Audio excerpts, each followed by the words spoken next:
Hello বন্ধুরা, আশা করি তোমরা সবাই ভালো আছো। ঈশ্বরের কৃপায় আমরাও ভালো আছি। আজকে সকাল থেকেই বাড়িতে অন্যান্য বেশ কিছু কাজ ছিল, সে কাজগুলোকে কমপ্লিট করলাম। আর আজকে একদম সিম্পল রান্না করছি, শুক্তো করব আর কাঁচকলার কোফতা করব। ফ্রিজে যা যা ভেজিটেবলস ছিল না সব কিছু বের করে নিয়েছি। কাল রাতে দইটাও পেতে রেখেছিলাম, বাইরে রেখে দিয়েছি। বাচ্চাগুলোর জন্য বেশ খানিকটা দই আগে তুলে রেখে দিয়ে তারপর বাকিটা ফ্রিজে দেবো, মানে ঠান্ডা হওয়ার জন্য ফ্রিজে ঢুকিয়ে রাখবো। এখানে দেখছো একটা মশলাকে না আমি শুকনো খোলায় ভেজে নিচ্ছি, এটা শুক্তোতে দেবো বলে। আর যা যা ভেজিটেবলস ছিল আলু টালু সব কিছু স্টিম করে নিয়েছি। আর এটা হচ্ছে বেগুন আর উচ্ছে, ওটাকে হালকা করে তেলে ভেজে নিয়েছি।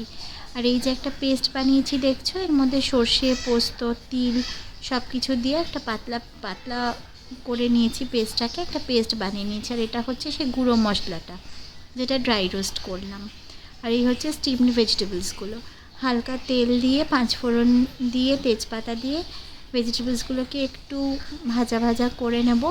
করে নেওয়ার পর তার মধ্যেই মশলাটা দিয়ে দেবো, এই যে তিল বাটা পোস্ত বাটার যে মশলাটা দিয়ে দেবো। আর যে ভেজিটেবল স্টিম করার যে জলটা আছে ওটাও মানে মিক্সিটা ধুয়ে ওটাও দিয়ে দেবো। এটা হচ্ছে ভেজিটেবল স্টিম করার জলটা, ভেজিটেবল স্টিমের জলটা না ফেলি না, ওটা অ্যাড করে দেবো। ওইটা অ্যাড করে দিলে না ভেজিটেবলসের যে মানে গুণটা সেটাও আমাদের শরীরে যায়, সেই জন্যই ফেলি না আর কি।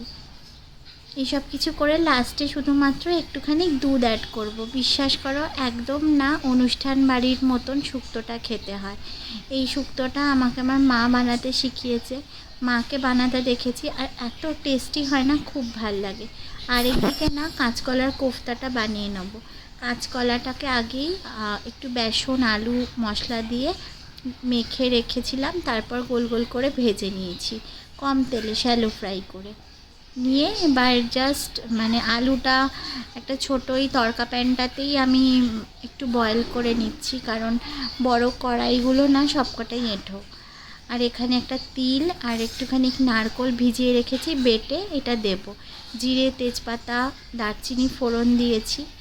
দেওয়ার পরে এই যে মানে মিক্সচারটা যেটা বানিয়েছিলাম টমেটো আদা ধনে জিরে অল্প গুঁড়ো দিয়ে এবার এটাকে ভালোভাবে ভেজে নেব। ভেজে নেওয়ার পর ওই তিল আর নারকোলের যে একটা বাটা বানালাম সেই বাটাটাও দিয়ে দেবো। এবার হালকা করে আমি খুব কম তেলে রান্না করি, মানে রেগুলারকার রান্না না, আমি খুব কম তেলেই করি।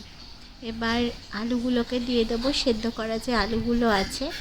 এবার সেটাকে ভালো করে নাড়াচাড়া করব, আলাদা করে ভাজিনি আলুগুলো, সেটাকে মশলার মধ্যেই নাড়াচাড়া করব। নাড়াচাড়া করে মশলা ধোয়া যে জলটা মানে মিক্সির বাটি ধোয়া যে জলটা সেটা অ্যাড করে দেবো। তারপর প্রয়োজন মতো যতটা জল দরকার হয় অবশ্যই দেব, কিন্তু আগে মিক্সি ধোয়া জলটা অ্যাড করে দিয়েছি।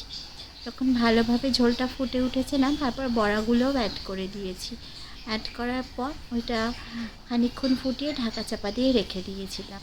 আজকে এই আমাদের মেনু ছিল। আমার ব্লগটা যদি একটুও ভালো লাগে তোমাদের, প্লিজ আমার পাশে থেকো। Thank you.